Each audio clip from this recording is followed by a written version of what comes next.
Go ahead and try number 14.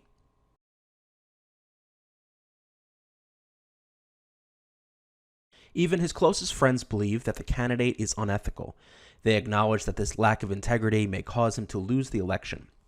This is another very common error that you can't afford to miss. It appears mostly in the improving sentence type questions, and we're seeing an example of that here. And this error is the comma splice. And once you learn to recognize it, you'll see it a lot. Not so often in the question itself, though we do see it here, but very often in the choices as a trap, as an incorrect trap answer choice. What is a comma splice? A comma splice is when you have two complete sentences connected with just a comma. No other punctuation, no conjunctions, just a comma. And that's exactly what we have here. Even his closest friends believe that the candidate is unethical. This is a complete sentence. They acknowledge that this lack of integrity may cause him to lose the election. This is also a complete sentence. And all we have separating these two complete sentences is a comma. So this is a typical comma splice. So for that reason, we can get rid of A because we need a conjunction, or we need a semicolon, or we need some other way to connect these two sentences that doesn't create this comma splice. Notice B is the same problem. We've changed they acknowledge that this lack of integrity to they acknowledge that to lack integrity may cause them to lose the election. There's a slight change in wording, but the same issue still applies. It's still a main sentence or still an independent clause, still a complete sentence, and it's still connected to the first complete sentence with a comma. No good. And in fact, if you look at E, we see we have a comma splice. Acknowledging this lack of integrity may cause him to lose the election. So first things first, we have a comma splice because this is a complete sentence. Acknowledging this lack of integrity is the subject of the verb may, or may cause.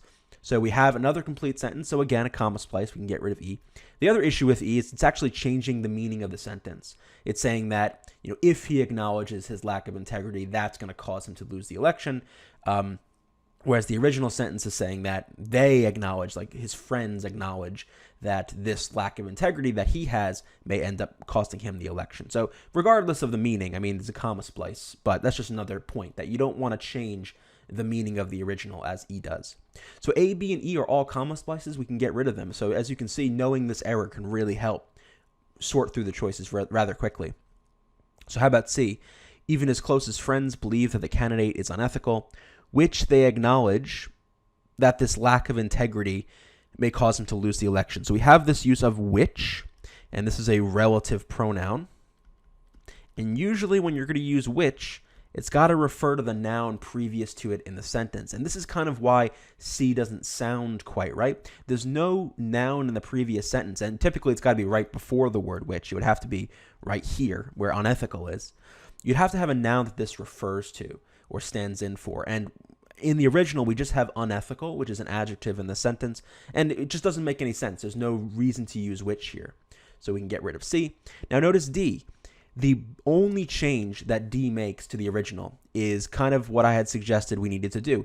Add a conjunction. It adds one of the fanboys conjunctions. And I talk about this in the sentence structure videos of the SAT Grammar Bootcamp. End is one of the fanboys that we can use to connect two complete sentences. So the only change we needed to make to fix this was we kept the comma, but we add the end. And now we have proper what's called coordination, connection between these two sentences. Two complete sentences connected with a comma and a conjunction. If you wanted to know the other fanboy conjunctions, which can play the same role, are for, and, nor, but, or, yet, and so. So this one's going to be choice D.